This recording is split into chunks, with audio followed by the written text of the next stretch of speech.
মাত্র ১৩ বছর বয়সে ইউটিউব থেকে শুরু করা এক সাধারণ ছেলে আজ বিশ্বের সবচেয়ে বড় ইউটিউবার, যার এক একটা ভিডিও বানাতে খরচ হয় কোটি কোটি টাকা, আর এক একটা ভিডিওতে সে গিফট করে দেয় লাখ লাখ ডলার। সে এমন সব ভিডিও বানায় যেখানে মানুষকে ফ্রি টাকা দেয়, অন্ধ মানুষকে দৃষ্টিশক্তি ফিরিয়ে দেয়, এমনকি পুরো শহর বানানোর মতো প্রজেক্টও করে। কিন্তু জানেন কি, এই ছেলেটার জীবন শুরু হয়েছিল একদমই সাধারণভাবে, পারিবারিক ভাঙ্গন, ডিপ্রেশন আর হাজারো ব্যর্থতার মধ্য দিয়ে। তাহলে কিভাবে সেই ছেলেটাই আজ ইউটিউবের রাজা?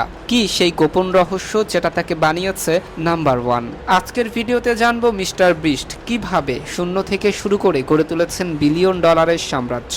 মধ্যবিত্ত পরিবারে জন্ম নেওয়া এক সাধারণ ছেলের গল্প, যে আজ পৃথিবীর সবচেয়ে বড় ইউটিউবার। শুধু এই গল্প সফলতা নয়, বরং সংগ্রাম, ধৈর্য, ব্যর্থতা আর সঠিক সিদ্ধান্ত নেওয়ার এক অসাধারণ উদাহরণ। সেই ছেলেটি হলেন মিস্টার বিস্ট, যার আসল নাম জিমি ডোনাল্ডসন। ১৯৯৮ সালের ৭ই মে যুক্তরাষ্ট্রের কানসাসে জন্ম নেওয়া জিমির শৈশবটা খুব বিলাসবহুল ছিল না, আবার একেবারে দারিদ্র্য সীমার মধ্যেও ছিল না। তবে তার জীবনের সবচেয়ে বড় ধাক্কা আসে ২০০৭ সালে, যখন তার বাবা মায়ের ডিভোর্স হয়। তখন তার বয়স মাত্র ৯ বছর। পরিবার ভেঙে যাওয়ার এই ঘটনা তাকে মানসিকভাবে ভেঙে দেয় এবং সে ডিপ্রেশনে চলে যায়। এরপর সে তার মা ও ভাইয়ের সাথে বসবাস করতে শুরু করে। ছোটবেলা থেকেই পড়াশোনার প্রতি খুব একটা আগ্রহ ছিল না তার, বরং তার আগ্রহ ছিল ইন্টারনেট আর ভিডিও তৈরির দিকে। ২০১০ সালের দিকে যখন ইউটিউব আমেরিকায় জনপ্রিয় হতে শুরু করে, তখন থেকে জিমির মাথায় ইউটিউবার হওয়ার চিন্তা ঢুকে যায়। সেই স্বপ্নকে বাস্তবে রূপ দিতে ২০১২ সালে মাত্র ১৩ বছর বয়সে সে তার প্রথম ইউটিউব চ্যানেল খোলে। শুরুটা মোটেও সহজ ছিল না। প্রথম কয়েক বছর তার ভিডিওতে তেমন কোনো ভিউ বা সাফল্য আসেনি, কিন্তু সে থেমে থাকেনি। বরং এই সময়টা সে ইউটিউবের অ্যালগোরিদম, দর্শকদের পছন্দ অপছন্দ এবং কন্টেন্টের ধরন নিয়ে গভীরভাবে গবেষণা করতে থাকে। প্রায় ৫ বছর ধরে নিরলস পরিশ্রমের পর সে বুঝতে পারে, ইউটিউবে সফল হতে হলে শুধু ভিডিও বানালেই হবে না, দর্শকদের মন বুঝতে হবে। ২০১৬ সালে সে কলেজে ভর্তি হলেও খুব দ্রুত একটা বড় সিদ্ধান্ত নেয়। সে পড়াশোনা ছেড়ে পুরোপুরি ইউটিউবে মনোযোগ দেবে। এই সিদ্ধান্ত তার জীবনের সবচেয়ে ঝুঁকিপূর্ণ কিন্তু গুরুত্বপূর্ণ মোড় ছিল।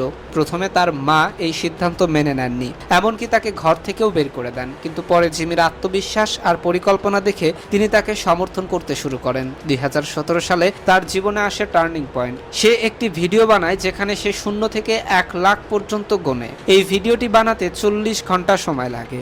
ভিডিওটি ভাইরাল হয়ে যায় এবং সেখান থেকেই তার জনপ্রিয়তা দ্রুত বাড়তে থাকে। সেই বছরেই তার চ্যানেলে ১ মিলিয়ন সাবস্ক্রাইবার হয়। এরপর আর পেছনে ফিরে তাকাতে হয়নি। ২০১৮ সালে ১০ মিলিয়ন এবং ২০১৯ সালে ২০ মিলিয়ন সাবস্ক্রাইবার অতিক্রম করে।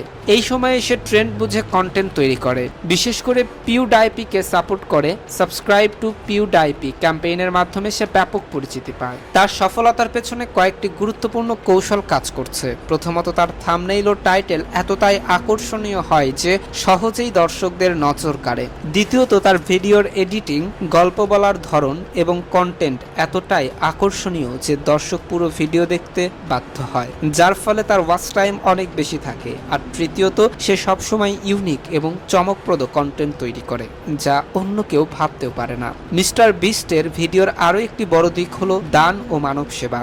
সে তার ভিডিওর মাধ্যমে লাখ লাখ ডলার গরিব মানুষদের মধ্যে বিতরণ করছে, অন্ধ মানুষদের চিকিৎসা করিয়েছে, এমনকি হাজার হাজার গাছ লাগানোর জন্য ফান্ড রেইজ করেছে। তার এই মানবিক কাজগুলো শুধু তাকে একজন ইউটিউবার নয়, একজন অনুপ্রেরণাদায়ক ব্যক্তিত্বে পরিণত করেছে। বর্তমানে তার একাধিক ইউটিউব চ্যানেল রয়েছে, mister beast gaming, beast react ইত্যাদি। এগুলোর প্রতিটিতেই মিলিয়ন মিলিয়ন সাবস্ক্রাইবার রয়েছে।